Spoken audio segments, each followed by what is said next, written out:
Hi, welcome everybody to episode 8 of the Women's Power to Stop War webinar series, 100 Years of Peacemaking. My name is Emma Bergesser. I'm the International Women's Power to Stop War Coordinator at WILPF, and I'm very happy to see so many of you here today to indulge ourselves in celebrating and exploring the history of our fantastic organization and the women's peace movement. I saw some of you are historians and some of you just want to learn more about this topic. So I think that's really great to see such diversity in our participants today. And so I'm just going to run through a few very short technical issues with you so that there's no problems. And then I'm going to hand you over to our fantastic speakers. So for those of you that have never joined a webinar before, it's okay that you are all muted. That's the idea, because otherwise we wouldn't be able to hear everyone at the same time. We also cannot see you. That's also the way it's supposed to be. We're going to hear from our speakers first, and then there will be a time for discussion and questions. And to do that, you will be using your raise your hand button so we can call on you and you can talk. But that will be at the end of the webinar. If anything happens during the webinar, like you can't hear us anymore or something, you can force quit the program and try to log in again using the same link you use now. And finally, we are recording today's session just like all of our other webinars, so please keep that in mind when you are asking a question. All right, so then just to tell you a little bit about why we're doing this webinar and this series in particular, for those of you that don't know by now, the longest serving women's peace organization is celebrating its 100th anniversary in April this year.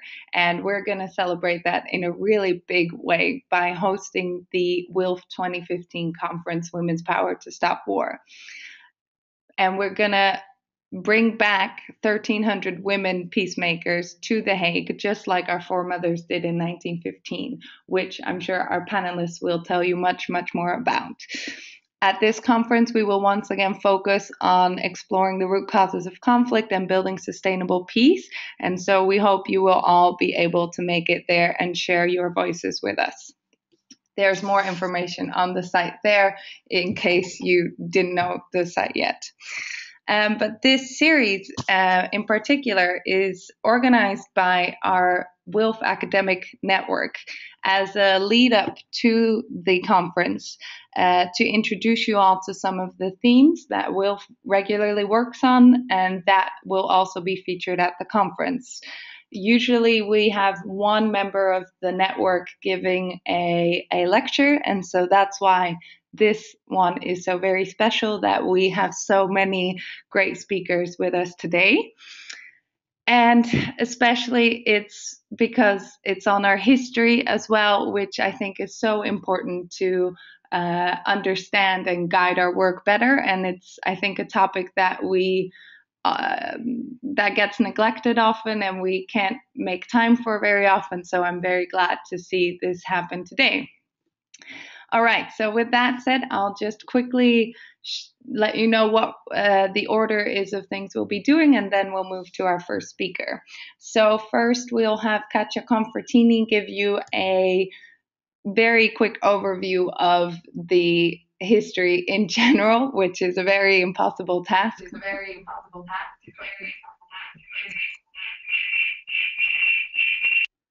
But that's why we gave it to Catia, because I'm sure she'll be able to handle it. Then Edith will be talking about the very early history, especially in Europe. And then we have Megan Hutching talking about the history in Asia Pacific, Debir D'Hejal on the history in Colombia, and finally Oluchi Patience Etse, who will be talking about the history in Africa.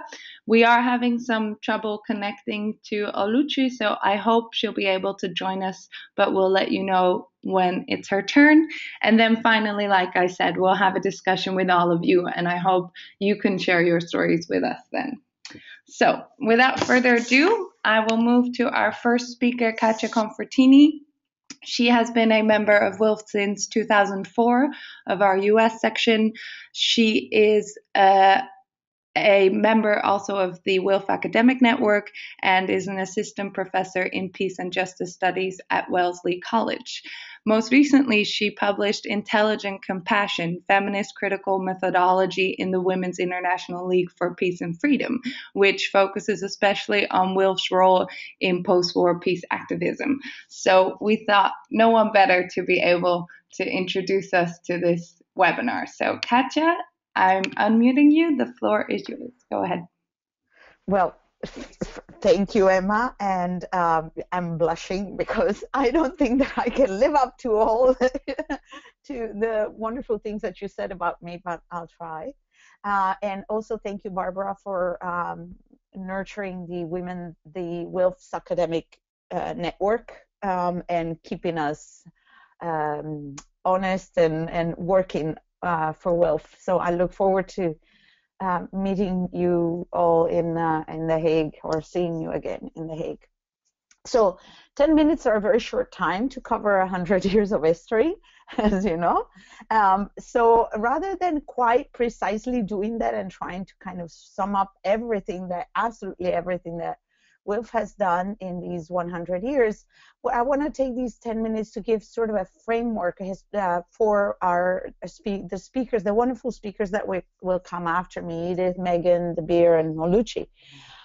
Because what strikes me about these wonderful women that I have the honor to precede is that not only we come from all over the world, but also that we're all committed to peace with justice, to gender equality, and we all work for it every day, but in our own contexts. And there are many differences among us, and probably also by what we mean by peace, justice, and gender equality. But we can engage in a common struggle in solidarity with each other, starting with in our own places of peacemaking and reaching out transnationally across borders. Some of us work closely with international institutions and with the international in Geneva and New York. Some find ways to engage with their own governments, but still maintaining independence and a critical stance. Some of us prefer methods of protest and disengagement and critique of the system altogether. But kind of we're all part of this same organization that has lasted for so long. Now there are scholars feminist scholars that think that transnational feminism really took shape with the UN Women's Conferences starting in the 70s. And they say that it was then that Western-based feminist organizations started reflecting on how their practices, their policies, their ideologies were replicating the power structure of the world that they were criticizing. And it was through these women's conferences, these scholars say, that that groups from what we sometimes call the Global South, or what Elise Boulding called the two-thirds world, carved for themselves a larger space in a previously Western-dominated feminist movement. And then their voices and concerns started being reflected in the international feminist agenda. And it was then, again, that these scholars claim that international feminist organizations started articulating this politics of solidarity that recognized differences among women, but also common struggles.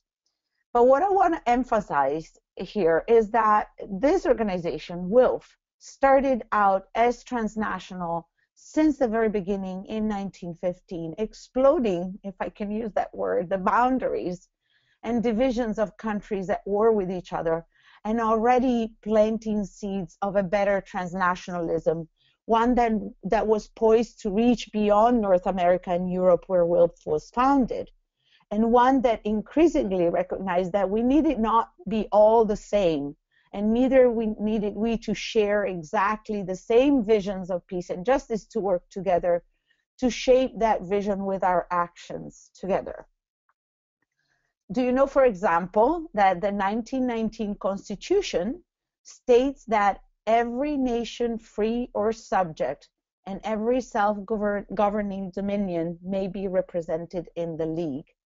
And the same constitution also declared that any minority in a country which claims the status of a separate nationality may also form a national section.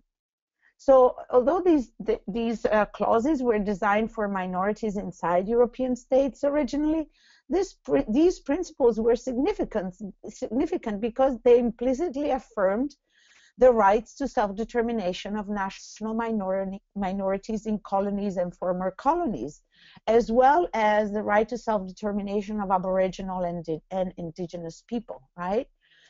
I have been reviewing this incredibly rich book called Pan-American Women by Megan Threlkeld. She looks at WILPF and other organizations as they struggled, as we struggled to establish a section in Mexico between the two world wars. She shows how WILPF was genuinely concerned about promoting international cooperation and acted out of the belief in a connection, like we do now, between global peace and the status of women. But she says we failed to establish a section in Mexico because while we criticized U.S. imperialism or U.S. government imperialism toward Mexico, we also kind of replicated it in our own organization in relation toward our sisters in Mexico.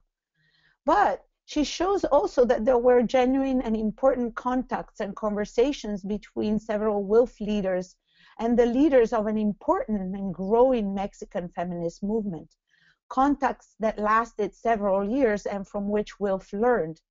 And then WILPF, in this time, then eventually played an important part in rallying public opinion against U.S. intervention in Mexico in 1926-27, an intervention that was asked by U.S. oil interests that felt threatened by the nationalization of Mexican oil resources.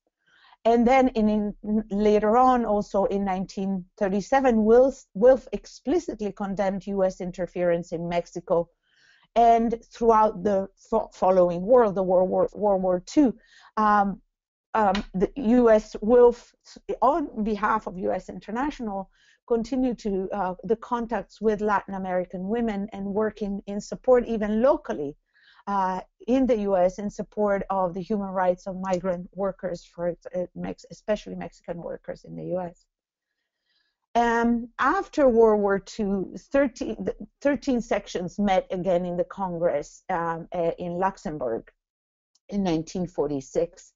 And their first debate, and this was kind of really, truly in a self-reflexive way, their first debate was about whether a women's organization made sense in a world that had seen so much devastation and the horrors of World War II, in a world where WILPF women had fought, sometimes violently, but sometimes non-violently, with men alongside each other, alongside men in the quest for national liberation from the Nazi tyranny.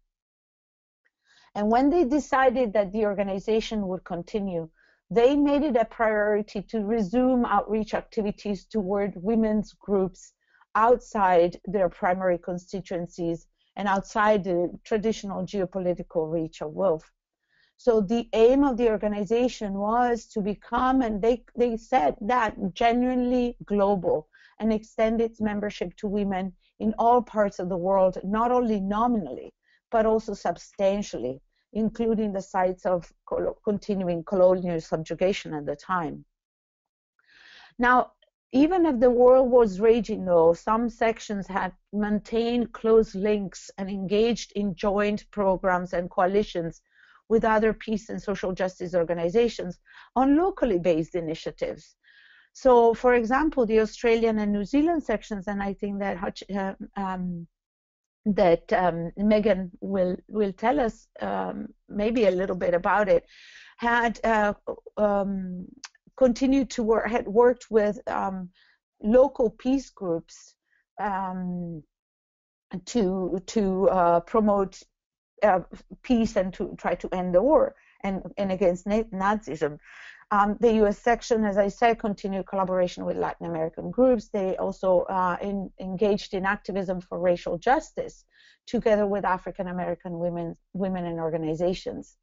And all this was done through networks that went as far back as 1926, when Emily Green Balch took a trip to Haiti, who was our Secretary General at the time, took a trip to Haiti to observe the situation of Haiti, which was at the time occupied by the U.S.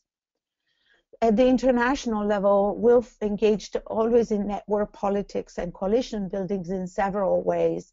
It maintained associations with umbrella organizations, entertained regular contacts and conversations with the UN in Geneva and New York, even personally with international civil servants. It participated in UN-sponsored NGO conferences across the world, always consciously seeking to develop better informed decisions in matters of international peace. And it was instrumental in the organization and participation to several UN and non-UN women's conferences in the 70s and onward. So the women of WILPF, we've always been on the lookout for our own unconscious biases, and also willing to scrutinize our own actions and be self-reflexive in order to expose our racism as well.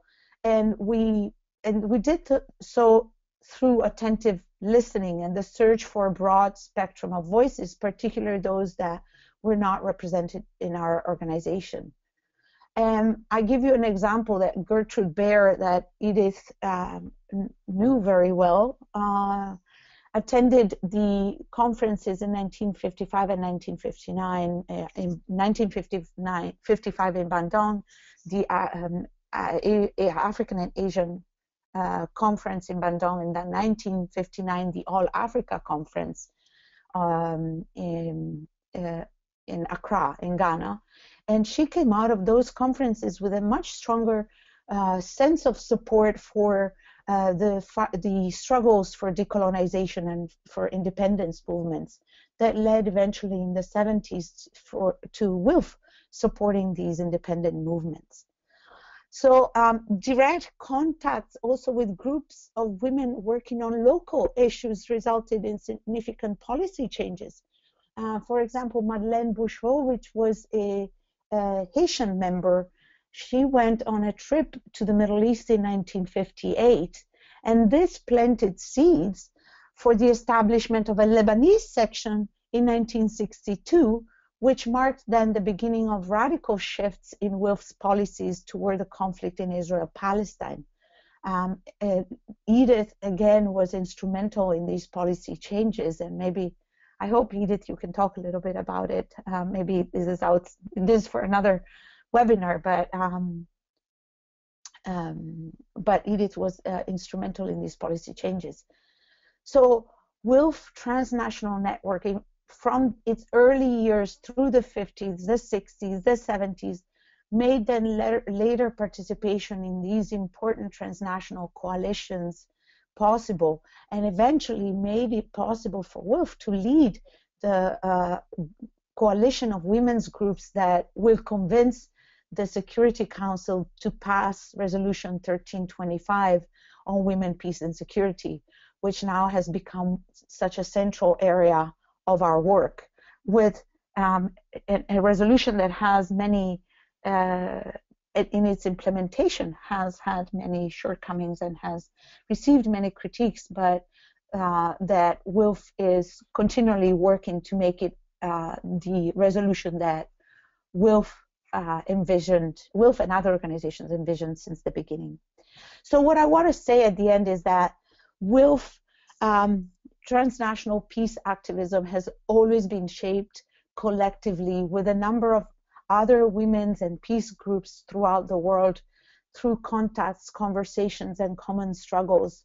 We were not and are not perfect, of course, and we still see in our organization vestiges of Orientalism, racism in our practices today.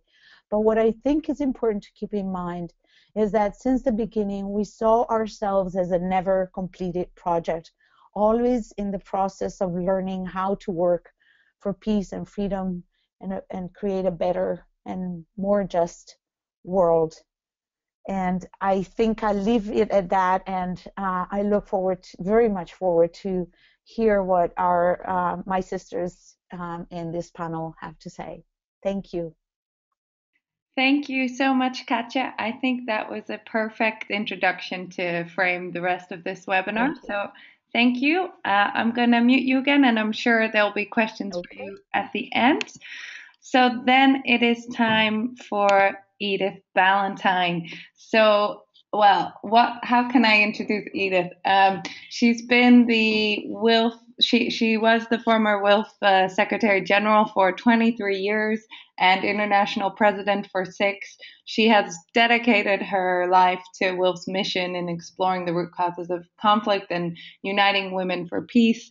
I think there's no one better that can really talk about what the early beginnings of WILPF really were about and how we should try to stick to that now. So please, Edith, you are unmuted and you have the floor. Go ahead. Thank you, Emma. Can you hear me? Yes, we can. Okay. Well, good day, everyone. I can't say good morning because we're past noon. It's really been, well, thank you, Emma, for all these beautiful words. I have to say that it's been a great privilege to be in WILPF and have been able to work for WILPF, and it was a wonderful experience. I will focus primarily on the early, on the beginning of WILPF. So I won't say very much and will disappoint Catia of talking about activities in maybe the 70s, 80s, and 90s. But I hope we can come back to that because it was an extremely important period in one area of WILPF's activities. So let me come to the beginning. And I just want to say I really don't imagine the women who met in The Hague in 1915 to protest the war and seek ways to prevent future wars thought for one moment that the organization they were giving birth to would still be struggling for the same goals 100 years later.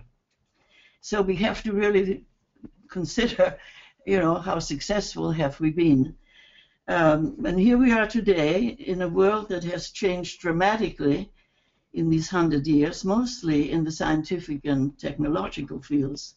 My generation has seen amazing advancements in medicine, in every forms of communication, from land, air, and sea transport to telecommunication, space exploration, methods of manufacture, and agriculture, and so on.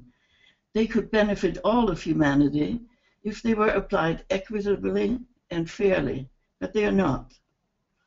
As well, some of the major scientific discoveries have been and are being turned into instruments of warfare and war. I'm looking at my notes. And weaponry that threaten the life on this planet, all life on this planet, and likely the planet itself. Building a more just world order, the immediate post-World War era promised, has faded away. Our society is becoming ever more militarized. We live in a world of tensions, inhumanity, and insecurity, in a state of perpetual military conflict and war. As a society, we are further away from creating a more just economic and social order based on meeting the needs of the people and not the creed of a few. Peace is more elusive than ever. We are in a sea of conflicts, of death, of destruction, and massive displacement of entire populations, of greater inequalities based within and among nations. The challenges are immense as we're getting ready to mark our 100th anniversary. So while we celebrate our history, I think we have to seriously examine where we are and what we must do to really achieve the goals set by our founders 100 years ago. And they're our goals still today. So to do that, I think it will help to know our past. So I want to concentrate really on the beginning of WILPF. And a useful source to learn about our past actually is the history of the first 50 years of WILPF, written by Gertrude Bassi and Margaret Timms. It was reprinted in the 80s in a paperback as Pioneers for Peace. It is a very inspiring book, but is unfortunately out of print now. So I want to suggest that it be reprinted and the similar history be written of WILPF from 1965 to 2015. Another great source as to the development of WILPF and its scope and concerns and activities are the early Congress reports. They make fascinating reading. Unfortunately, they are a bit hard to get hold of now. So back to the beginning. The birthplace of WILPF is Holland.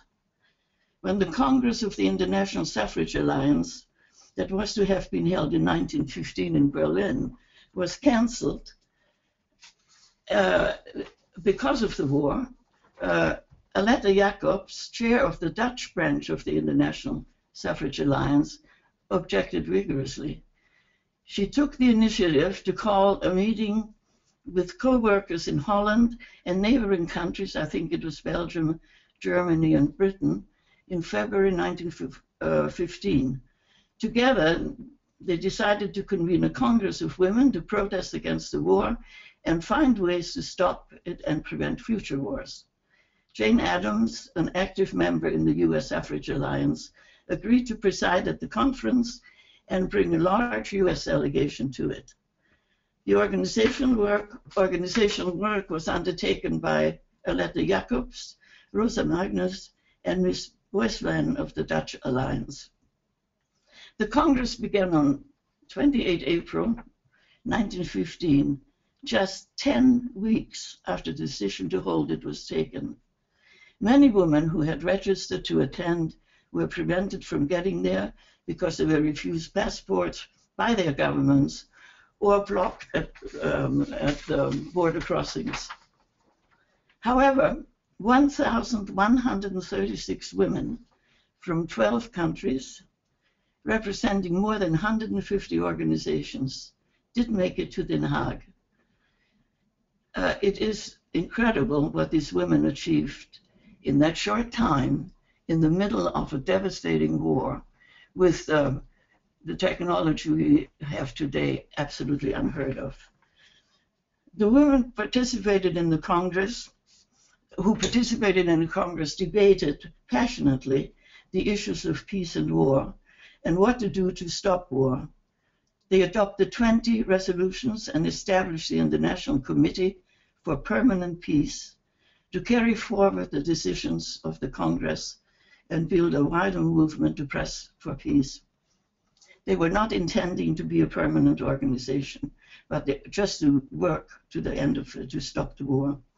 Jane Addams was elected president of the committee, and Aletta Jacobs and Rosa Schwimmer from Hungary served as vice presidents. The central office was located in Amsterdam. Aletta Jacobs acted as secretary and was assisted by Rosa Magnus. Of the 20 resolutions they adopted, Bassi and Timms, in their history, emphasized 3 in particular that called for action at once. One was to get neutral governments to call a conference for continuous mediation to bring the war to a quick end.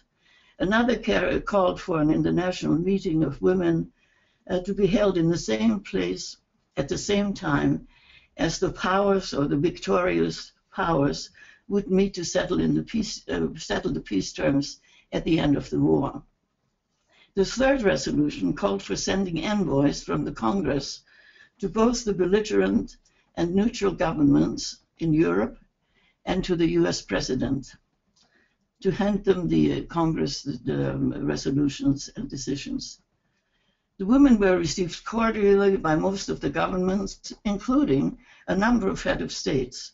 They not only handed them the Congress resolutions, in many cases, they entered into serious discussions with them.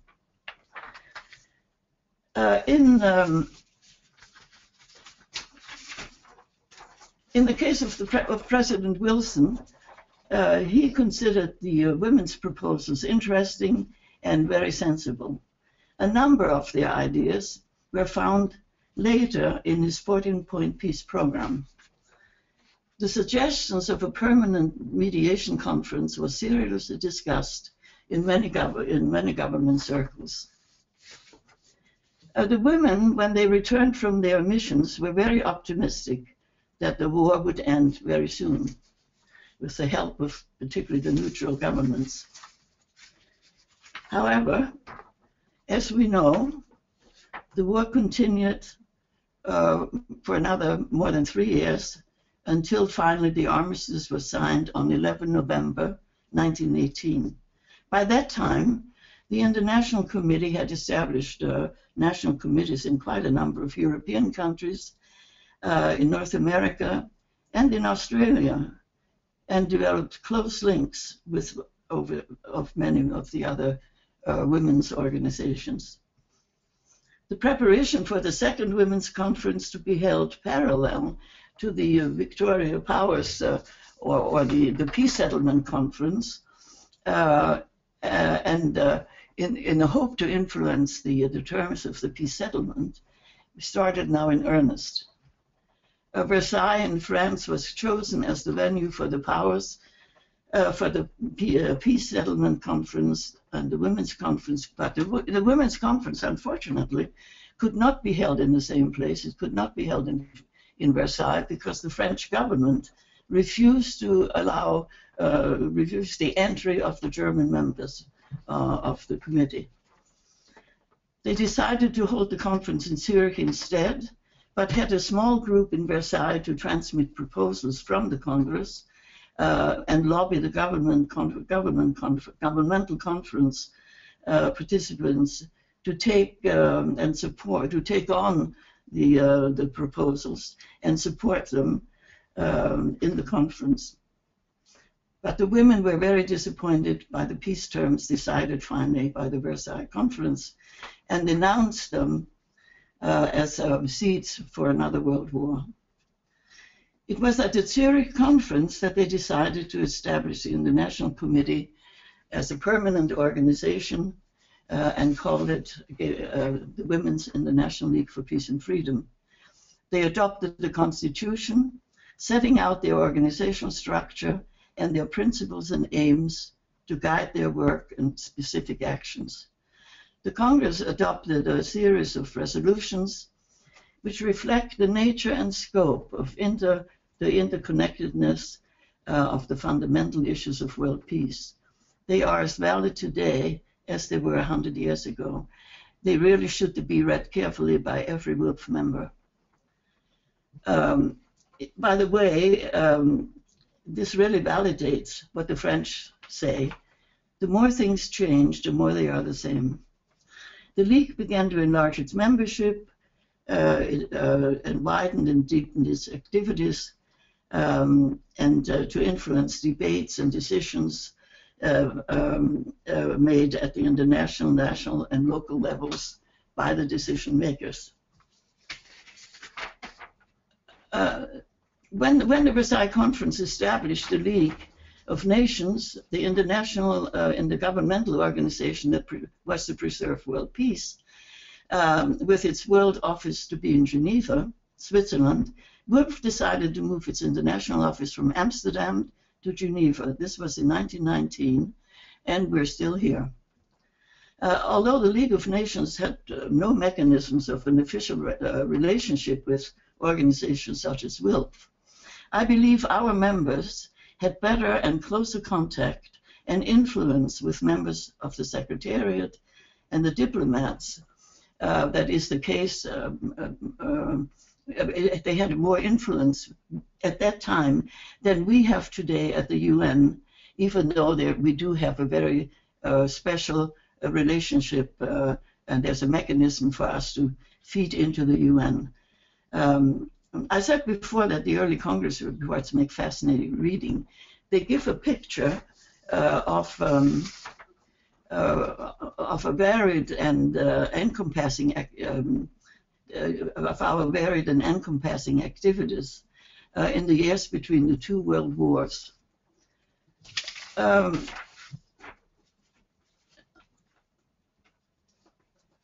The WILPF was involved in incredible issues.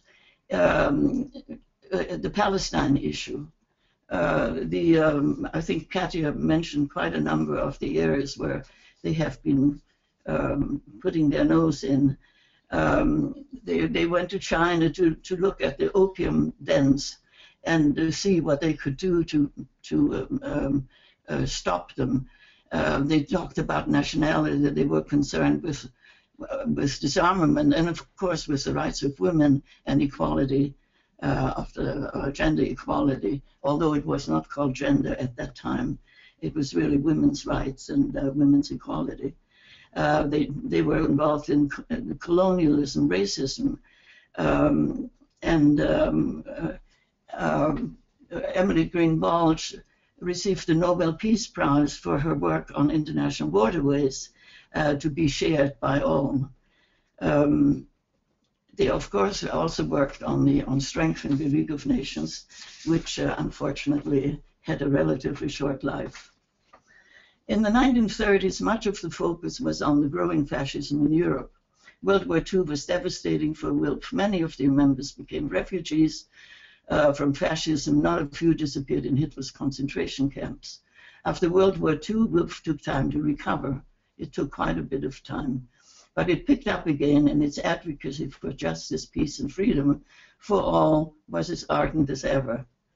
I want to stop there, because what happened really after the World War is another chapter and should really be given some serious consideration. But in conclusion, I do want to just share a few facts about the WILPF I know and knew, and which I consider important. One, WILPF came into being as an international, a world organization with branches in different countries to work to stop the war system and achieve world peace. It is not a federation of national or regional organizations. Two, WILPF has never given itself any other label than what it says in its title. It is an international women's peace organization which brings together women of different backgrounds and experiences who want to find the root causes of armed conflict and war and work for their elimination, and to build the foundation on which an enduring peace can be constructed. It has never identified itself as a feminist or pacifist or anything other organization than a women's organization whose members are feminists and or pacifists, liberals and socialists, Greens and others.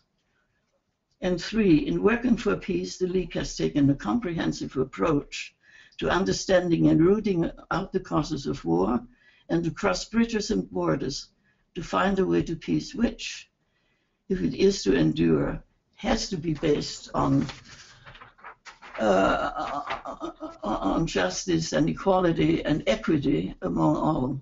In other words, the women in WILPF never working for peace, working for peace internationally or locally, have to be aware of the economic and social structures that prevent the development of equality and equity and democratic participation in the life of their community and nation, and incorporate all in their actions to push for change. This is what I learned in the Toronto branch of WILPF way back in the early 1940s, when as a 19-year-old refugee from Nazism in Europe, hopelessly slaving to keep alive, took me under its wings and helped me to reintegrate into human society. There is so much to say about WILPF and its efforts over the centuries to stop the war system and build the foundations for a durable peace. We have not succeeded so far to reach our goals, but we must, and this is the challenge before us as we enter the WILPF second centenary. I guess I'll leave it there. I'm sorry I've been much longer than the 10 minutes, but I really felt very strongly these are the things I did want to share. Thank you. Thank you so much, Edith. I think, like you said, there was so much to say, and I think you said exactly the right things for the time we had. So thank you very much. Next, I'm going to give the floor to Megan Hutching. Megan wears many different hats. She's treasurer, IB alternate, and communicator of WILPF New Zealand. She's also a freelance historian and oral historian with over 20 years experience, focusing especially on the history of women and the history of war in the Asia Pacific region and New Zealand in particular in the late 19th and 20th centuries. Megan, I will unmute you now. Go ahead. You have the floor. Oh, hello. Thank you. Hello, everyone. It's very good to be here very early on a Sunday morning.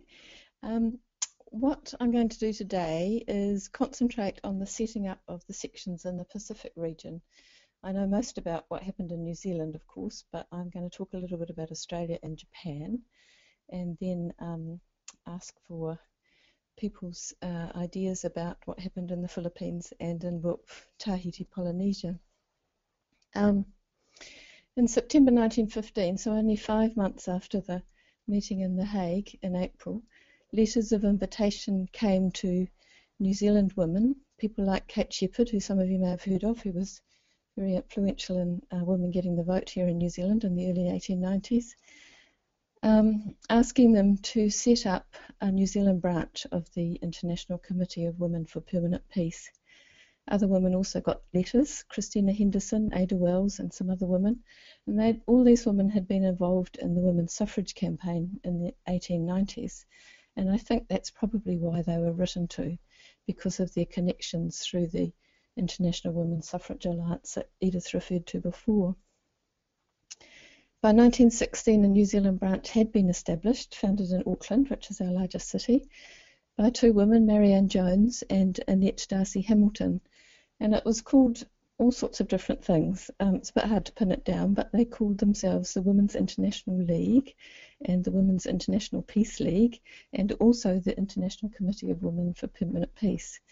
So branches were also established in Wellington and Christchurch, which are the two other main cities in New Zealand, but they didn't last for very long. So mostly in the early years in New Zealand, up until the Second World War probably, we only had one branch here in Auckland.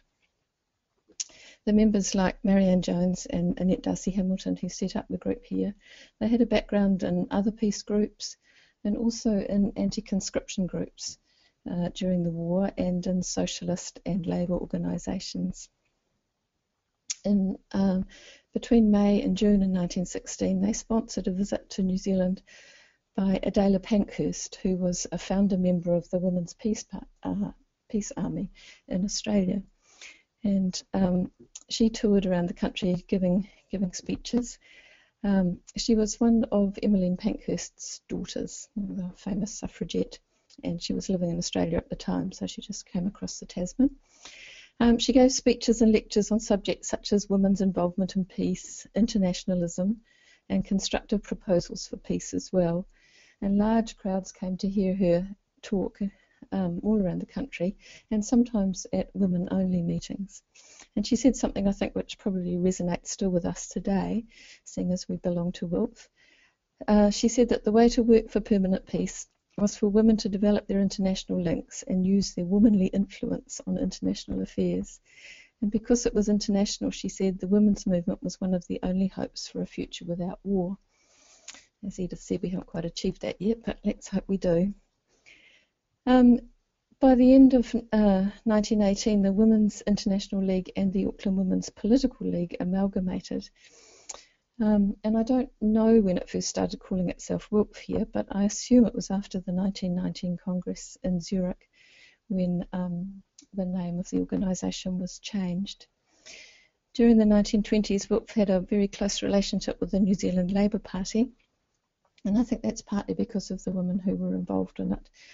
And basically, in the 20s and 30s, it was a very small group, and well, it still is a very small group. In the 30s in particular, it was really only down to a woman called Emily Gibson, who kept the group alive, really. She was what was called the corresponding secretary, and she kept in touch with Geneva and helped to organise various things, public meetings and things like that. During the Second World War, that pretty much stopped doing anything. But in 1955, it was re-established here in Auckland and also in Wellington and Christchurch when Kathleen Lonsdale, who was a member of WILPF and a famous physicist, came to visit New Zealand. And I'm not quite sure whether she came, one of the reasons that she came was to help set up WILPF again, or whether that was just an incidental part of her visit. But anyway, that's what happened. And since then, we've still had the 3 branches. I want to move on to WILPF Australia now, which grew out of the Sisterhood of International Peace, which was set up in Melbourne in early 1915 by Janet and Charles Strong, both of whom were well-known peace activists. And branches of the organisation were set up in most of the other major cities eventually. The Sisterhood of International Peace focused on peace education through such activities as study circles, giving lectures and publishing pamphlets, and also a monthly journal called Peacewoods, which was a joint publication with Charles Strong and the Melbourne Peace Society. Schools were particularly important as the Sisterhood of International Peace believed that war begins in the minds of men, and so they concentrated on educating children towards the ideals of peace. They took a stand during the anti-conscription debates in Australia. I don't know if any of you know, but there were 2 referenda in Australia about whether or not conscription should be introduced, and both were defeated. So Australia during the First World War never had conscription. The Sisterhood of International Peace was affiliated with the International Committee of Women for Permanent Peace after it was established in April 1915. And also affiliated with the Australian Peace Alliance, which had been set up in Melbourne after war was declared in 1914. I get the feeling that Melbourne was a centre of anti-war activity in Australia at this time, but if there's any of our Australian sisters as part of the webinar, I guess they can let me know whether that's right or not. After the Congress in Zurich in 1919, where the name was changed to WILPF, the Sisterhood of International Peace became the Australian section of WILPF. One of the leading women was a woman called Eleanor Moore, who took part in anti-conscription and anti-war meetings throughout the First World War, and had been elected the International Secretary at the first meeting of the Sisterhood of International Peace, and for the rest of her life served in leadership positions within the SIP and also within WILPF. In 1915, she represented the Sisterhood of International Peace at the Hague Congress and also attended the Congress in Zurich in 1919 when WILPF was established. And in 1928, she represented WILPF at a Pan-Pacific Women's Association conference in Honolulu, where Jane Addams presided. And she thought of Jane Addams as her role model and considered her the greatest human being she had ever met. WILPF in Japan was established in 1924. Well, I actually think it was established before that, but it became an official section of WILPF in 1924 at the Washington Congress in the US. The group was encouraged by a man called Mr. Jinzo Naruse, and I'm sorry if I pronounced that wrong, who was the founder of the Japan Women's University in 1901.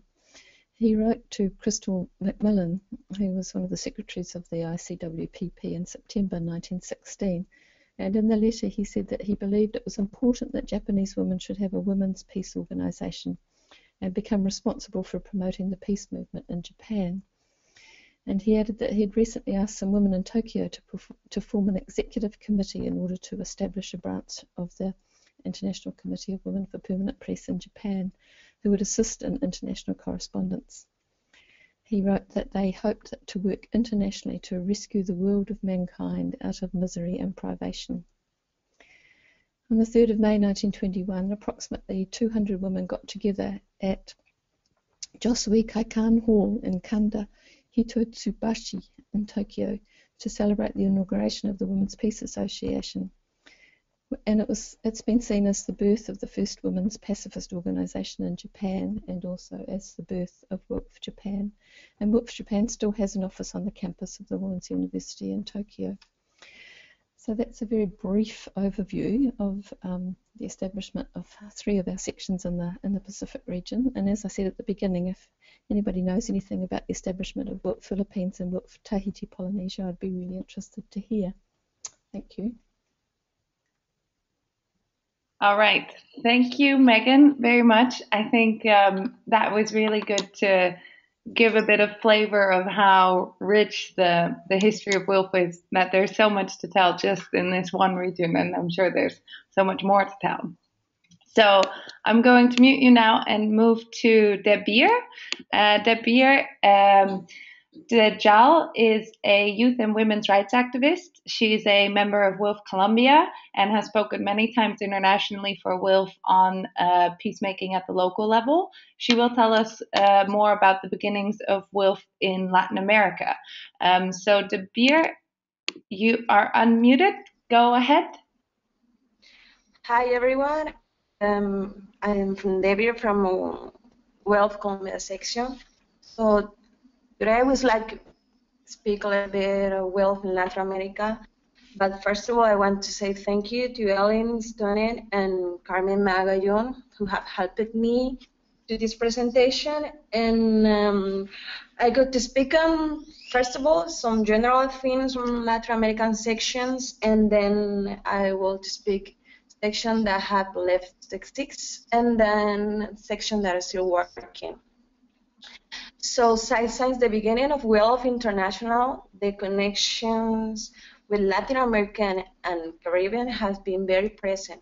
The presence of WILPF in Latin America countries have been closely linked to the fight for suffrage and the existence of some Latin American women with ability to travel, and as I'm going to try to prove you today, if English goes well, English skills. The staff links of time between US and Latin American women were a key point for creating our sections, and we'll have official representation in Latin America since 1984, but we can find some presence since 1921, and also from the first conference at The Hague. Today we have official sections. We have 4 official sections in Bolivia, Colombia, Costa Rica, and Mexico, and along with activist groups in Argentina and Chile. The WILPF section in Latin America has a fundamental part of their job, the Women, Peace and Security Agenda, according to the UN resolutions, and the elimination of violence against women and culture for education for peace. The principal problems that we have identified as common in our sections are narcotraffic,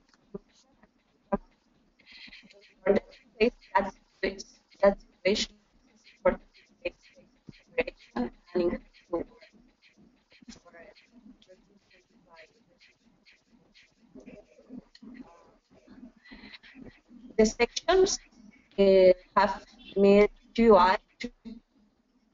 regional conferences. The first one was in 2004 at Costa Rica, and the second one was the last year here in as part of our preparation for centuries and to enjoy courses for sustainable peace.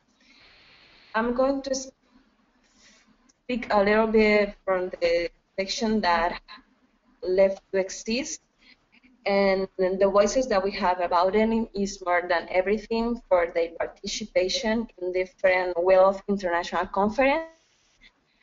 And as I said, we had section in Argentina, Bolivia, Brazil, Colombia, Costa Rica, Chile, Haiti, Mexico, Peru, and Uruguay.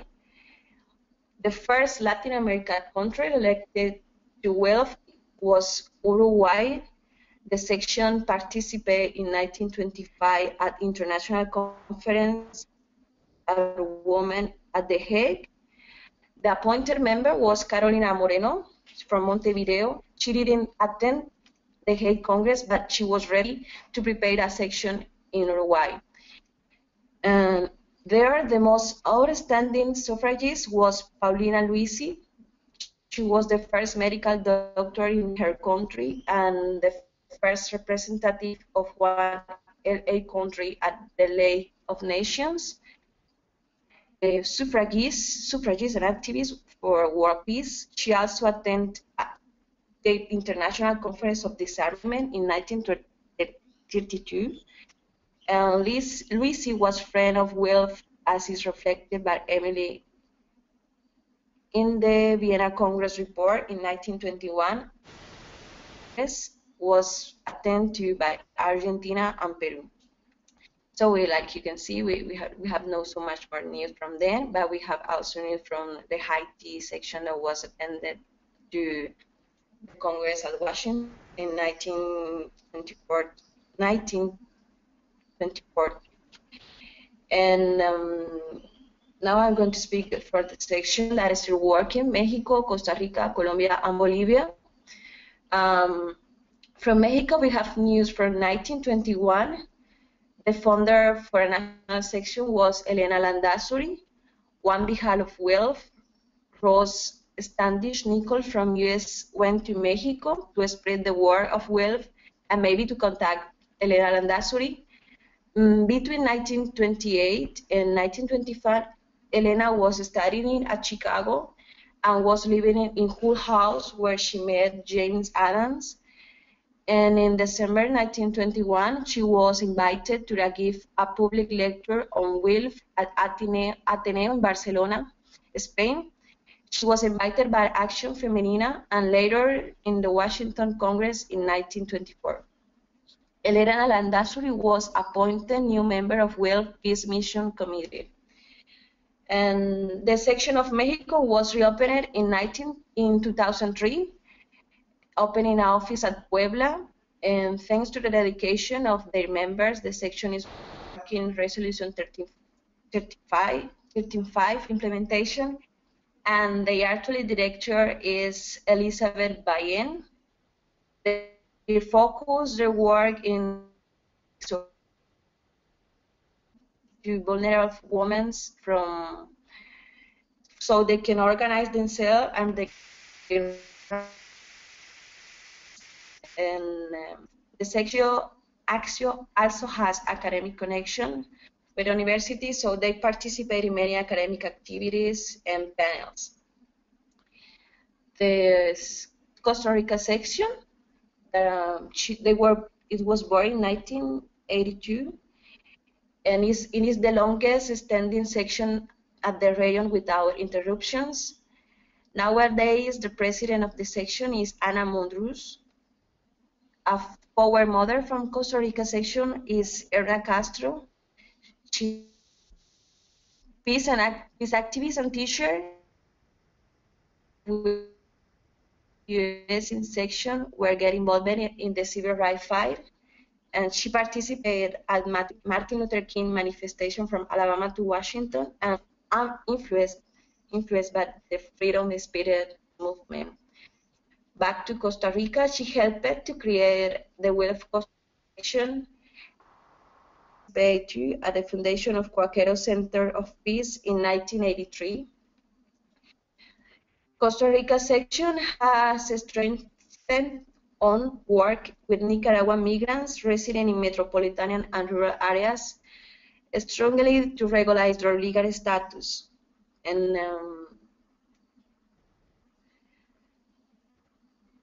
about Colombia, we have to say that the first voices that we have came from the 17th and into 19th years and are related to a socialist woman pro-peace at a country who made an empowerment job with women and by the time called themselves Women International Peace, pro-peace and freedom. No Women International Peace for peace and freedom. They had this difference in the name, pro-peace. And then the section was closed for a while and reopened in 1998 thanks to a US visit from the section of US, and that had the intention to looking for what was happening with the group of women and restart our job. So the section was officially opened by Amparo Guerrero and Adriana Gonzalez in 1980.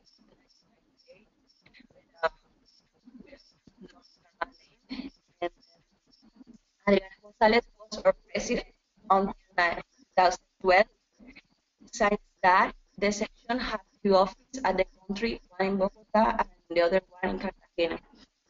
Nowadays, the director is Catherine Ronderos, and the Colombia section works for guarantees and defense of women's rights and peace building with gender perspective.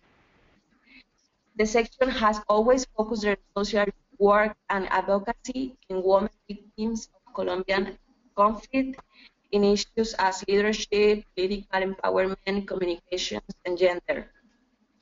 And finally, I'd like to talk about the Bolivia WILPF sections, which was opened in 1984. Its principal office was at Santa Cruz, and its director is Katie Patiño. At national level, WILPF Bolivia focused its work in women participation, and the section works to advocate women's rights in media. The young section at Bolivia works in recognize teenage rights and prevent violence against women, disarmament, and social violence, and 1325 resolution implementation. And at local levels, the section has worked in projects to promote human rights and women organization. So it's just that I wanted to share with you today. Thank you so much.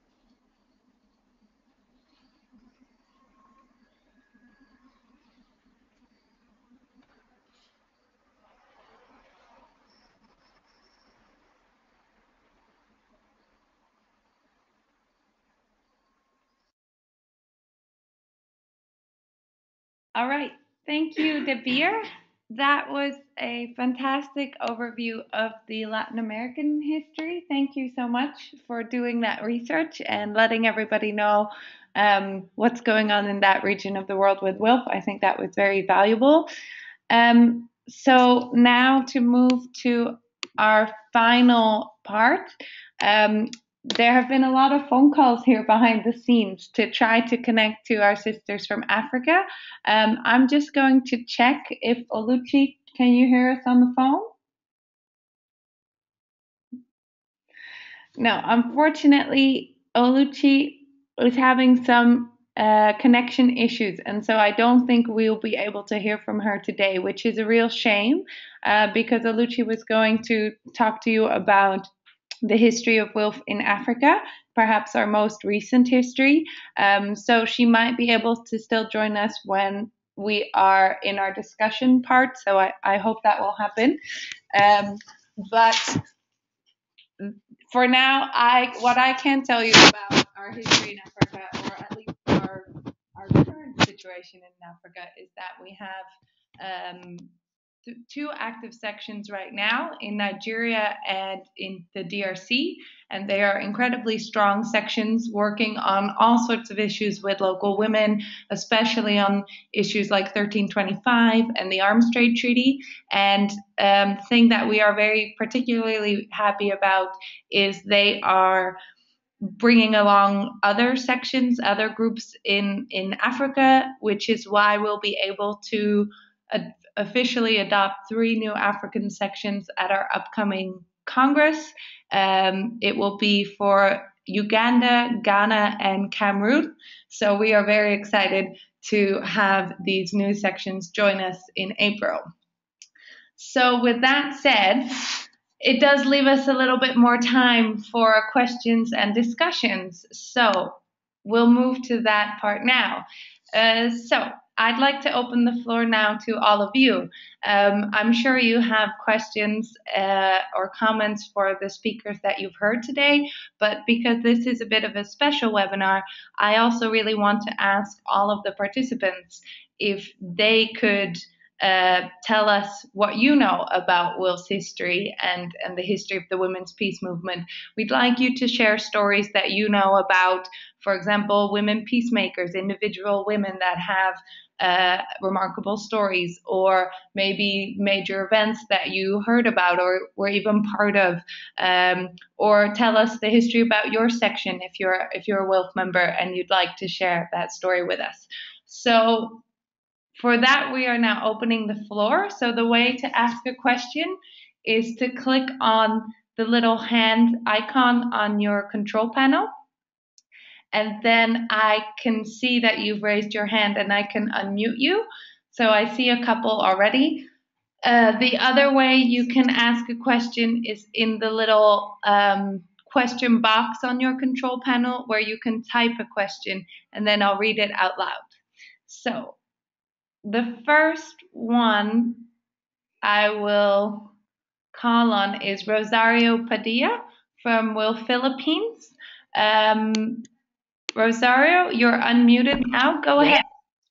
Yes. Go ahead. Okay. Yeah. It's good evening. It's good evening here in the Philippines, and yeah, I just like to add to take off from what Megan Hutching said, and she was asking about to share about the history of the Philippine WILPF section. Yes, WILPF International got to know more about the women's movement in the Philippines through the Philippine delegation to the Women's World Conference held in Nairobi, Kenya in July 1985. And in 1988, Barbara Lochbihler, member of the German Green Party and secretary of Eleanor Romberg, president of WILPF then, attended the Women's International Solidarity Affair in the Philippines. And then she brought the idea of coming up with creating a WILPF section in the Philippines. And then in Twilight Jacobson of the WILPF USA followed this up in 1989 when she also attended a Solidarity Affair in the Philippines. And so from there were meetings of women. And in September 8, 1990, WILPF Philippines was formally formed. Initially, we had 30 members. And but there was a time when WILPF Philippine section got inactive because there was a time when the Philippine people's movement was so fractious. So and the WILPF Philippine section decided to concentrate its work in the country and not to really do a lot of international work. But I think the link of WILPF of Philippines to the international at that time was because I became one of its vice presidents, and so the WILPF continued its work, and we mostly our work centered on advocacy against disarmament, and we had I think it's gonna, yes. So and the international networking and solidarity work, and we participated in campaigns, like for example when there was the Iraq War. We also participated in a lot of campaigns against violence against women, but mostly our orientation was to really focus on disarmament and environment and human rights. So at that time, so maybe I would just like to, so that it's not going to take that long. This coming September, it's going to be the 25th anniversary of the Philippines, and it has been through a lot of ups and downs. As it is linked to the people's movement, and but I'm glad to say that through the years, with all the problems that it has encountered in the country, WILPF Philippines still remains a section, and now at this moment we are trying to create 2 branches, and hopefully before its um, uh, anniversary in September, we'll be able to form 2 branches. Thank you. All right, thank you so much, Rosario, for sharing that with us. Maybe a good follow-up to that is Samina from WILPF Pakistan, who I hope will tell us a little bit about her section's history. Samina, go ahead. You're unmuted. Hello, everyone. WILPF Pakistan section was formed in 2011, and the connection to WILPF International was Madeline Rees. I had heard about her, and I just contacted her, and I said, I'm so impressed by WILPF's work, and I want to be part of WILPF. And that's how we started the conversation. And then later I went to WILPF Congress in Costa Rica and presented, made a presentation why Pakistan should become, WILPF should have a section in Pakistan.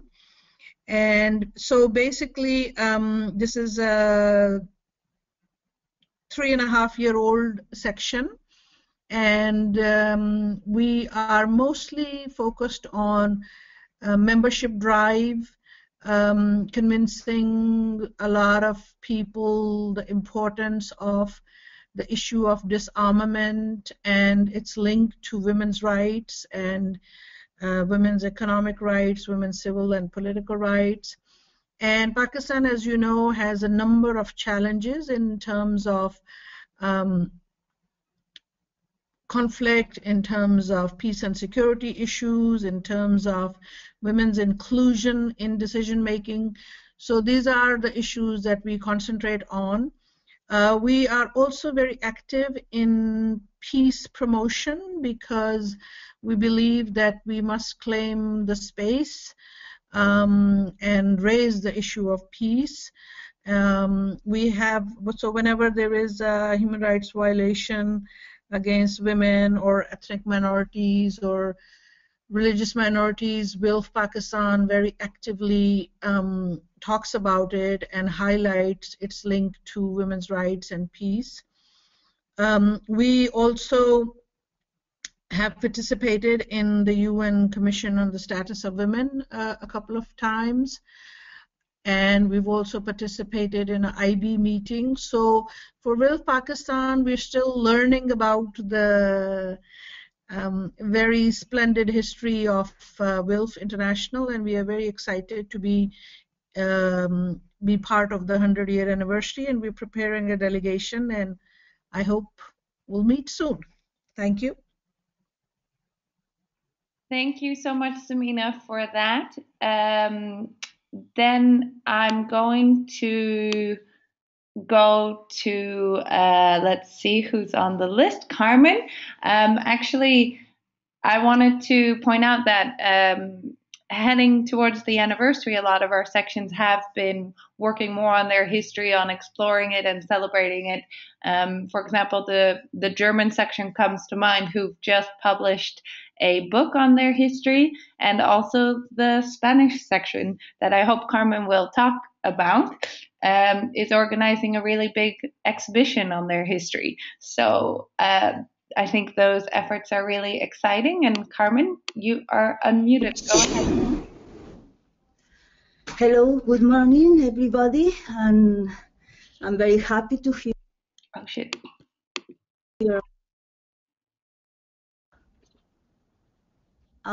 Are you hearing me? Yes, we can hear you. Go ahead. Yes, I would like to talk a little about our foreign mothers in Spain, and because it's also a way to show how war destroyed our international connection. At the beginning of the WILPF, we had contacts and we had groups information related to the international organization in Madrid, Barcelona, and Valencia.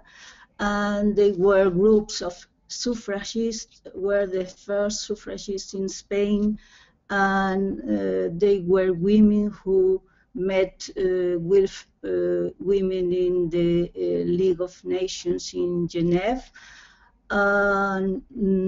We in Spain, these women collaborated with, for instance, the campaign against disarmament, for disarmament in the 1932.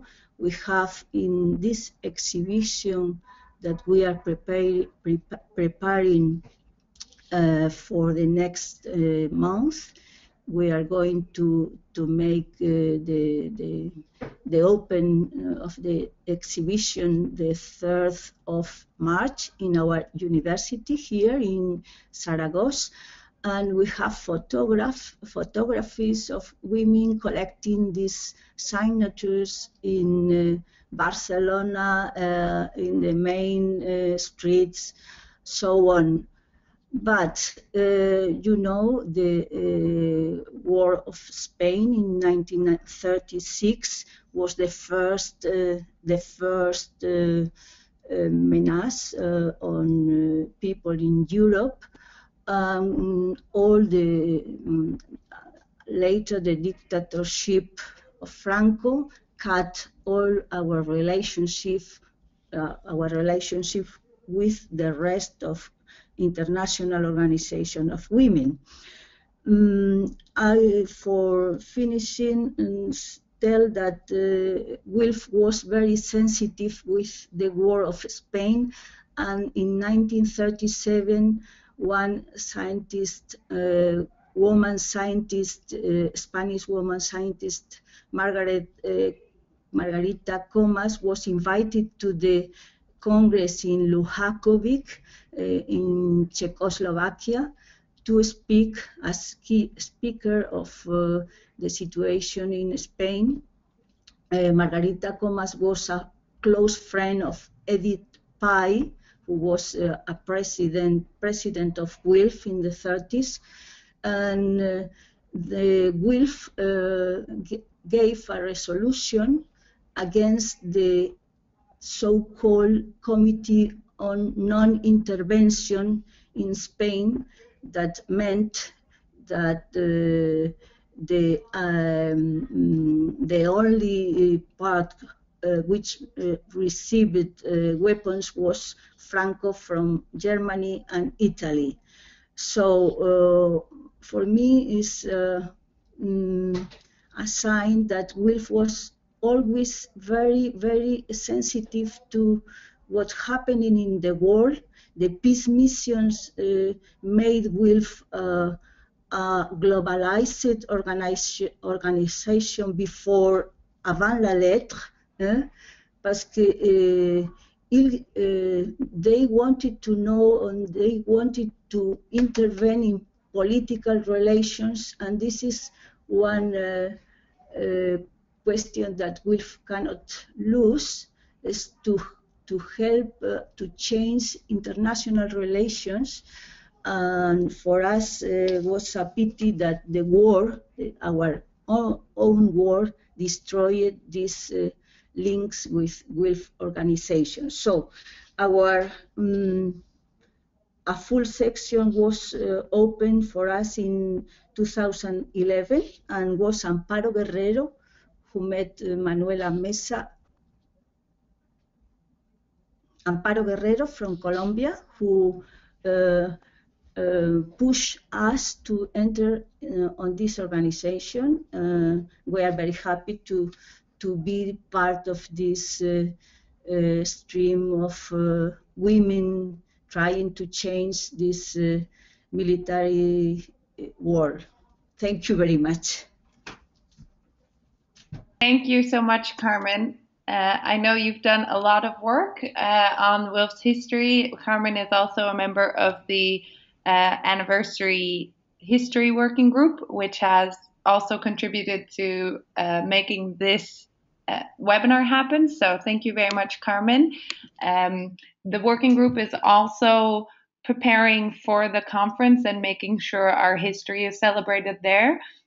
We are organizing a portrait gallery, for example, of 80 different, or more than 80 different of our foremothers from all around the world being honored there at the conference. And also we are organizing exhibitions on some of the major events that WILPF was part of, like the Beijing Peace Train in 1995, heading towards the 4th Women's conference. And then also our history on nuclear disarmament and lots of other big campaigns that WILPF was a part of will be exhibited there. So that's another way I hope that you all can learn more about our history. We have a question from Tamara that she typed, and I think I'm going to give it to Edith. Tamara writes, thank you for the great presentations. She's a new member of WILPF Canada, and I'm on the board of Canadian Voice of Women for Peace. She is asking if anyone can tell her more about WILPF in Canada, especially in the 80s, and if they happen to know Barbara Boutillier, who has written a dissertation on this topic on WILPF in Canada. So maybe, Edith, I hope you can maybe tell us a little bit more about WILPF in Canada. You are unmuted. Go ahead.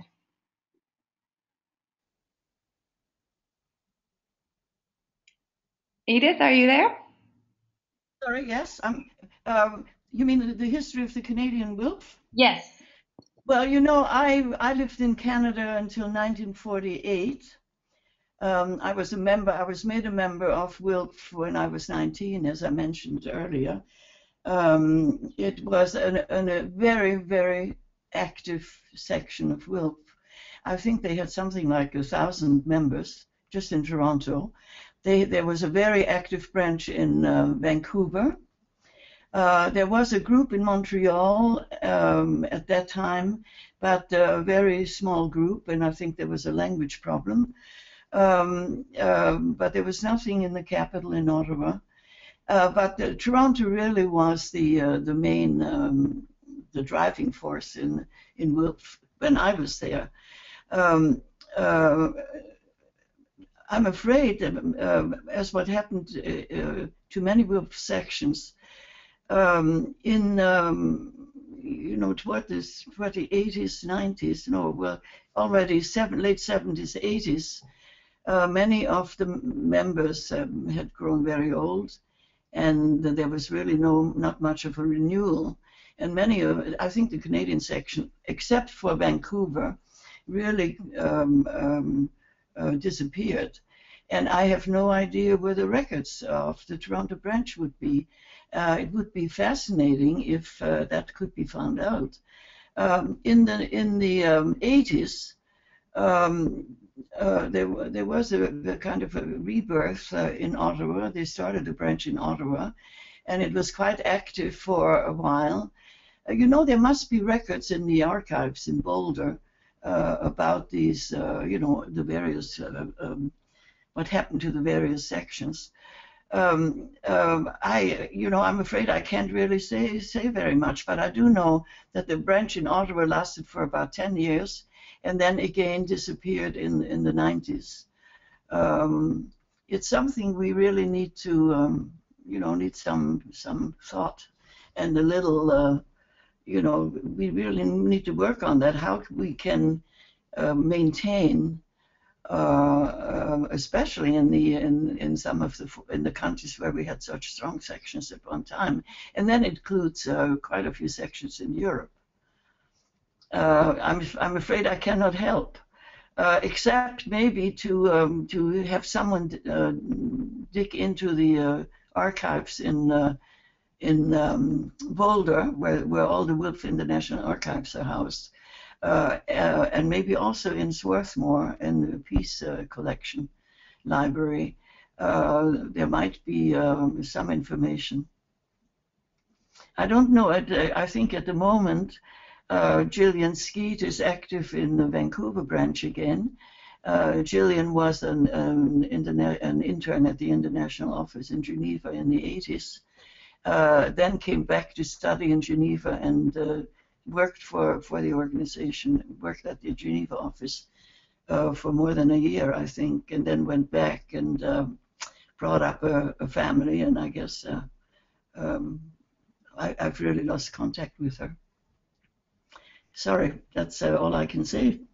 Thank you, Edith. I think you knew quite a bit more than you think. To give a really recent update on WILPF Canada, after losing a bit of contact for a while, they actually are looking to reconnect now, and they will be represented at the Congress in April. So hopefully that will help us to reconnect with them and help the section grow. Next, we have on the list Miriam Everard. I'm sorry if that's not how you pronounce your name. Go ahead, you're unmuted. I see that you've muted yourself, though. You need to click on your little microphone button to make sure we can hear you. There you go. Go ahead. Thank you. You pronounced my name very well. Thanks to all the speakers for their different histories. I'm a historian of the Dutch women's movement, and for the last years I studied the life of one of the main Dutch feminist, Rosa Manes. And I'm very glad to hear that Edith Ballantyne named her twice. She was one of the founding mothers of WILPF in 1915, next to Aletta Jacobs, who always is credited as the only person who initiated and organized the WILPF in 1915 till 1919. There is some puzzlement about Rosa Manes quitting the WILPF in 1919, but afterwards she developed into a very important international feminist peace activist, but not in WILPF, but in the International Alliance of Women. And one of the questions I have is how WILPF historians look at these two different feminist organizations or women's organizations in the interwar years in Europe, working apart for the same goal. That's one question that poses itself when you look at the life of Rosa Manes, and the other is that well, their fate, yes, when war came to the Netherlands in 1940. Was exactly the same. Both organizations were, how do you say, were closed by the Germans, and both feminist and peace activists were persecuted. Rosa Manes as an international peace activist, but the other one, I must say, we know of two feminists that were persecuted and murdered by the Germans because of their peace activism. One was a WILPF member, Selma Meyer, and the other was Rosa Manes, who was not a WILPF member but a peace activist all the time. So what I want to say is this strange split that never came together, I guess. So perhaps this is a question for Edith Ballantyne, whether she knows anything about it from the WILPF point of view. All right, thank you very much. Thank you. Thanks. So I will direct that question then to Edith. Edith, you are unmuted again. Go ahead. Yes, well, you know, I remember some correspondence with Rosa. It must have been in the 80s or early 90s, perhaps, when she you know, the question really should be addressed to the Dutch section, to our Dutch section, because they, you know, it is really more of an internal question. However, I do know that Rosa was very upset by some of the activities of WILPF, or some of the statements that WILPF had made in connection with Israel and the whole Palestine issue. I think she was very, very involved and very close to the, you know, the whole anti-Semitism and the persecution of Jews under Nazism. And I think perhaps that was one of the reasons there was some dissatisfaction with WILPF. Now, how should I think we should also, I just want to reiterate perhaps that WILPF is primarily really a peace organization working for peace, and is open to everyone who accepts the Constitution and the aims and principles of WILPF. WILPF has never labeled itself in any other way. There may well be room for two organizations, for an out-and-out feminist organization, which is, I think, very important, very necessary. But I think there's also an organization that really concentrates on peace and stopping the war system, and finding building the foundations for where permanent peace could actually be built. So I'm not sure that there isn't room for these organizations. The important thing is that they work together, I think. I think that's maybe all I can offer. Thank you, Edith. So we will take any other questions now. Just raise your hand or type in another question. Someone wrote, and we mentioned it before about the archives. Indeed, the WILPF's main archives are in Boulder, Colorado, and also in Swarthmore, Pennsylvania. Also, the New York Public Library has some records of early WILPF history. And actually, during CSW this year in March, WILPF US is organizing an event there on WILPF's history, especially the history of a number of individual American women who joined the Congress in 1915. So that's definitely something to watch out for if you are in the area.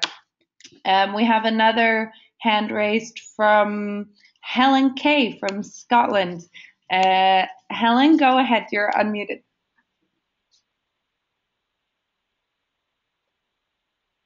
Helen? Can you hear us?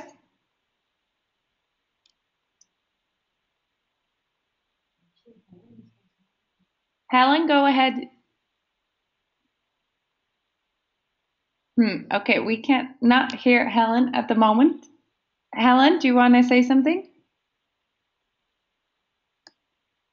No, okay, we cannot hear you, unfortunately, because Helen Kay is actually the convener of the WILPF Anniversary Working Group on History. She has done a lot, especially also on the early history of WILPF, so it's a shame we can't hear you. I'll try you again in a second after I've given the floor now again to Rosario from the Philippines.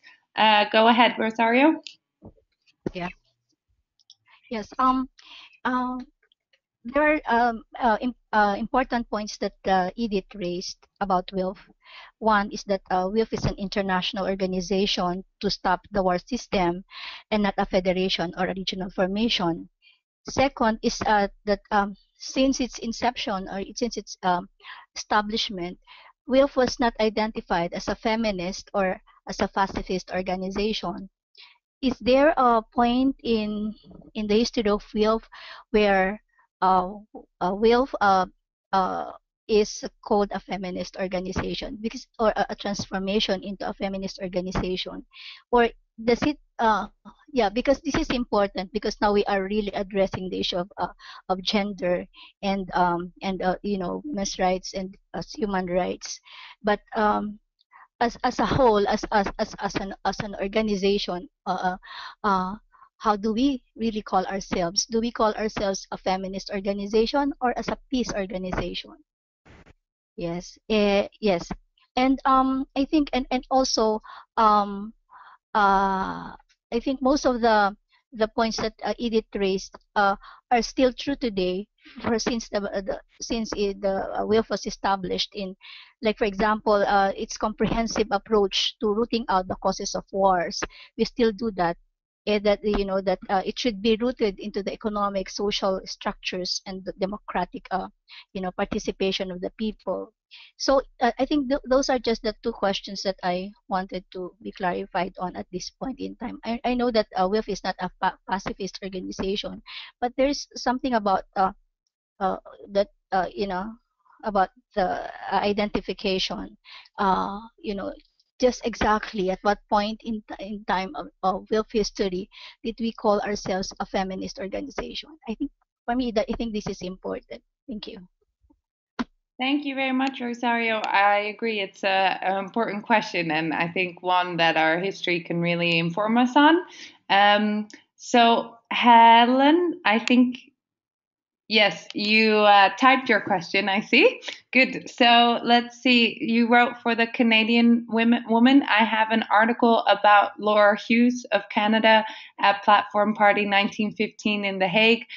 Maybe the Canadian women can check it out. That is definitely something that I think we can follow up on after this webinar. So thank you very much for that input, Helen. It's good to know that there was a Canadian woman there in 1915. So then I'll move to Manuela Mesa, also from WILPF Spain. Go ahead, you're unmuted. Hello, everyone.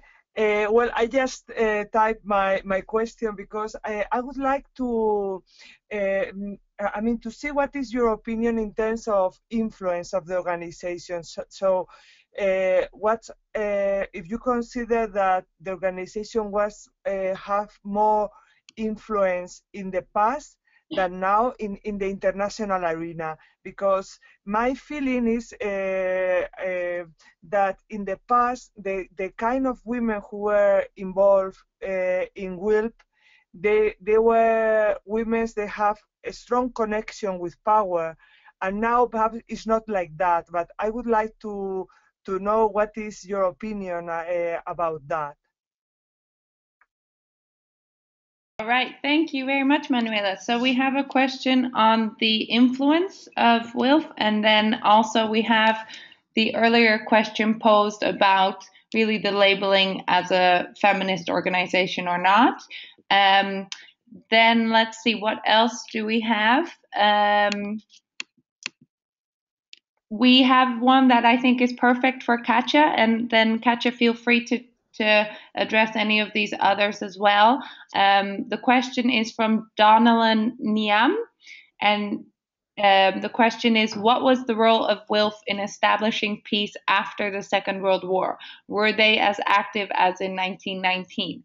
So, Catia, I will give that one to you. Let's see, where's your name? Here, you are unmuted. Go ahead. Okay, so thank you for the question, and thank you for all of you who have spoken and told about the WILPF in your own regions and countries. And hola, Carmen, and la sección española. So peace after World War II. So it's a long history still. I really appreciate what Edith says. So how much work there is still more to do since we started, that we still haven't eliminated the causes of war, let alone war or any war itself. But I think that we can look at WILPF's influence as also in a broader way. So WILPF, after the Second World War, has been involved internationally, and individual sections have done a lot more, and a lot more that I don't know, but internationally, WILPF has been involved with the UN since the beginning, since the very beginning, especially Gertrude Baer was our first representative to the UN, and then followed by many others, following the UN absolutely very closely, producing incredibly detailed report. It was WILPF that pushed the UN, for example, to consider the question of gender parity or gender equality in their own hiring practices, making really detailed reports about how many women were employed by the UN, in what capacities and what levels of hierarchy. And we have continued to do so. Edith personally actually has been involved so Edith has been the president of, if I'm not mistaken, of the Congo, president or chair of the Conference on Non-Governmental Organizations at the UN. So the non-government organizations that have consultative status in the UN. So Edith was a president of that conference, of that organization within the UN system, or associated with the UN system. We have participated actively, and again, Edith, but also Kay Kemp, which was international president from in the 60s, or Elise Boulding also in the 60s, Kay Kemp in the 70s, I think, Elise Boulding in the 60s. WILPF has been at the forefront of the UN women's conferences that created basically the system and of the women dedicated, the system in the UN that is dedicated to women and women's rights and women's status around the world, and that led eventually to Beijing, so another women's conference, and that led to the creation of UN Women, etc., etc. So WILPF was instrumental in those conferences. Not only WILPF was instrumental, but it was instrumental in bringing peace to those conferences. So WILPF brought the peace tent in Nairobi in 1985. So the peace tent at the women's conferences was where women would get together under this tent to discuss women from areas of conflict, to talk among themselves, sometimes even heatedly, and arguing about it. So so that's what WILPF did. So WILPF brought the peace agenda to the women's movement, and that eventually culminated in WILPF, like I said in my presentation, in WILPF being one of the leaders in making possible making possible the adoption of Resolution 1325 at the Security Council, and all the ones that followed. So Peace Women now, under WILPF, the project Peace Women is following that the women, peace and security agenda at the UN very closely. So I think that WILPF has been in many, many ways instrumental in keeping peace at the agenda. Oh, one other thing is that WILPF did at all these conferences, WILPF was the one that, and Edith in particular, was the one that said, whereas the first women's conference in Mexico in 1975,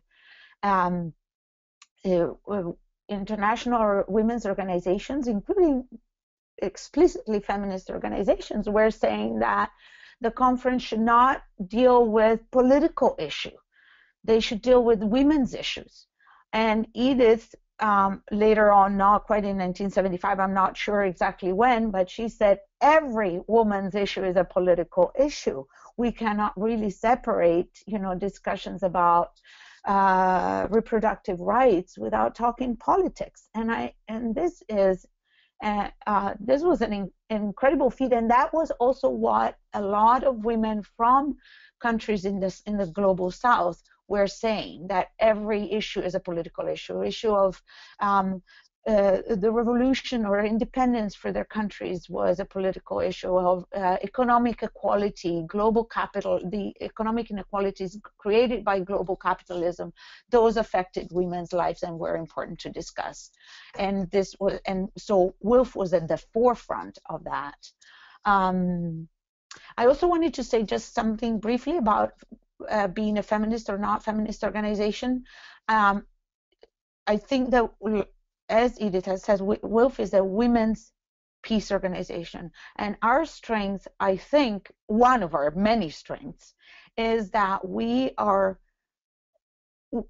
do not have to agree whether or not we're feminists or not, or whether or not we're pacifists. Some of us are pacifists, some of us aren't. Some of us are feminists, some of us aren't. But we're all like struggling for peace with justice, broadly intended, economic justice, environmental justice, gender justice, all of that, without the restriction of a label, or a label that would make us all the same. We are a group of women united by a goal towards which we are striving, that we know the broad ideas around it, but we don't agree always on the particular, and also we know that we have different political convictions, and that's our strength, and I think that partly is also why we have been so long-lived. So that's it.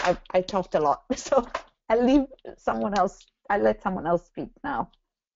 No, thank you, Catia. I think that was really, really good and really informative. So thank you very much for that. I think I will ask now for any final questions before I think I'll let Edith answer the ones that were left, and maybe for Edith to close and make final comments. So now would be the time for any more final questions. Please raise your hand now or type it in.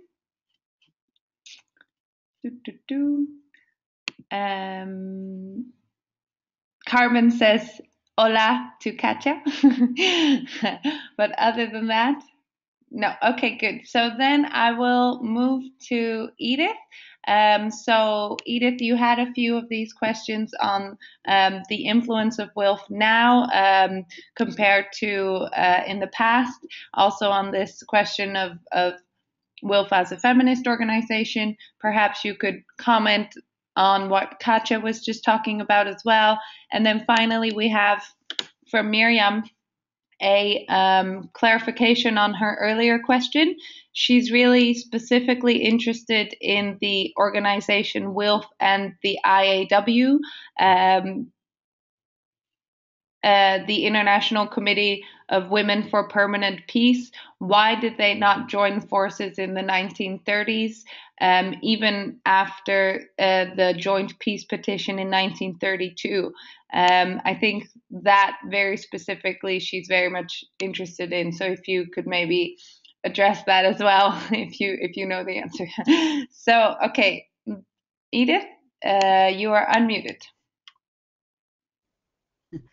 Yes, thank you, Emma. But I want first to, I raised my hand at some time ago, and maybe I did the wrong thing. But I want to come first back to the archives, WILPF archives. I think many of the national sections, certainly in Europe, and I think also in the U.S. Well, in the U.S. we know they are in the Swarthmore Peace Collection, but many of the sections have deposited their archives in their own local libraries. And I think it would really be important, as a future project, to have all the lists, gather all the lists of the libraries where WILPF material is deposited. We did that once before, and we got quite a few answers, but I think it might be good to kind of renew this request. So in the Geneva office or in Boulder, there is a list of all the other depositories. Just a suggestion. Now I've forgotten what I was supposed to answer. Maybe on the the division or the two organizations in the 30s. I really, to be honest, I think I've said what I know, but I think it would be really worth to dig into it, and maybe the Dutch section might be able to help with that.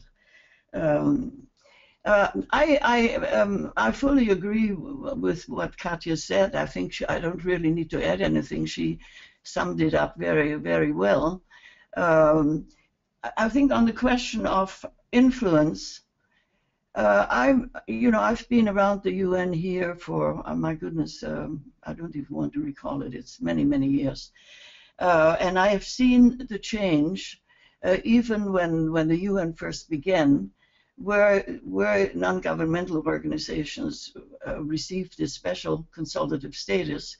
WILPF received it in 1948, so it's very, very short, very soon after the UN was established. The influence then, certainly, the whole relationship was very much closer than at the beginning, where we could really access secretariat people easily and really sit and discuss, and we could get to diplomats very easily. All that has, as far as I can see, has pretty well disappeared for all of us who are actually challenging the establishment. And this is what WILPF inevitably ends up doing, because so many of the problems lie in the system in which we live. And unless there's some fundamental changes made and the UN takes it into account and works for that, peace is going to remain very elusive. It's just a fact of life. And in the early days of the League of Nations, the women who, we had the WILPF had a wonderful house, old house, that one of the members gave it, allowed it to use, and it became known as the International Peace House in Geneva. And the relationship with the diplomats and the women who came, when they came for an executive committee meeting, they came for a month, because they had to take the boats from and trains and so on. So when they spent the money and the time on travel, they made it really worthwhile and spent for a month here and established these very close relationships. This never really happened in the time of at the beginning of the UN, although there was much closer access than there is now. I think generally the this participation or the civil society being a partner of the UN is a lot of lip service. In fact, in reality, it is incredibly superficial. It has to change again, but I think it's also the whole thing that is happening to the UN, to undermining its charter and all that. These are the things WILPF really has to take up, and because the UN is an important structure, and the UN Charter, with all its weaknesses and faults, is still an incredibly important document. And if we were to really develop it and stick to it, I think there would be a chance for building a very different world. And this is what we should continue to do. There was something else. Am I forgetting something, Emma? I think the only question left was if WILPF ever officially changed to labeling ourselves as a feminist organization, or whether that's something that's happened more informally. Well, as I said, we are identified as a women's peace organization, and we are open to everyone who is going to work for the goals of WILPF. And therefore, I think any label of that kind is not particularly positive. However, WILPF has many of its members are feminists, and therefore the feminist approach and thinking will always be a very important issue or important part of WILPF. We have many pacifists. Many of our members are Quakers. There has never been, well, that's not true. Maybe because we are women, bringing women together with different backgrounds, different political views, different experiences, different religions, and what have you, different philosophies. But we are united in putting an end to the whole militarism and that war system. Obviously, there are going to be always different opinions on what our priorities, how to go about getting to our goals. But the unique thing about WILPF, there has always been a place for discussions, for patience, for trying to convince. I mean, when I think back, I sometimes spent an hour on the phone with the international president when I was working at the office to try and convince the executive committee what we should be doing. They didn't always agree with me, but I tried my best to persuade them. And I think this is something that is so great in WILPF, that we can do it, and we can disagree, and we can find compromises. We can go on and work together. And if whenever I didn't succeed in persuading my executive committee to do something or do it a certain way, well, that was it. Then I followed, not always with a great pleasure, but I did what was decided to do. And well, I think this is really it's a membership organization, and we believe in democratic discussion and finding democratic decisions. What more can I say?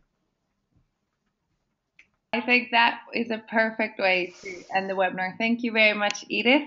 And thank you very much to all our other speakers and participants, everyone who contributed to this webinar. I think it was incredibly interesting to listen to, so thank you very much.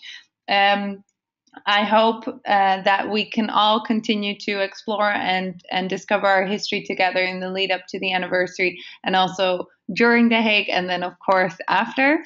And now finally, to close, I will just hand the floor over to Barbara Trojanowska, who has not appeared in the webinar before, but she usually organizes the webinars together with me as the coordinator of the academic network. So Barbara, I hand the floor over to you. Perhaps you could tease us a little bit about the next webinar, if you can. Here you go, you're unmuted. Yes, thanks, Emma. So to close, I would like to say that I'm really happy that we managed to organize this webinar on the history of WILPF, because we've actually planned it since last April. And today we eventually gathered all these wonderful women speakers from around the world, what is quite amazing, I think. And lots of thanks to all of the speakers for sharing these incredibly interesting stories. Although we clearly have a long way to go to achieve WILPF's main goals of the abolition of war, social equality, economic empowerment, and gender justice, I think these stories are not only inspiring but also empowering. And last but definitely not least, I would like to thank all the participants for being part of Women's Power to Stop War movement, because we need help of each and every one of you to achieve WILPF's big goals.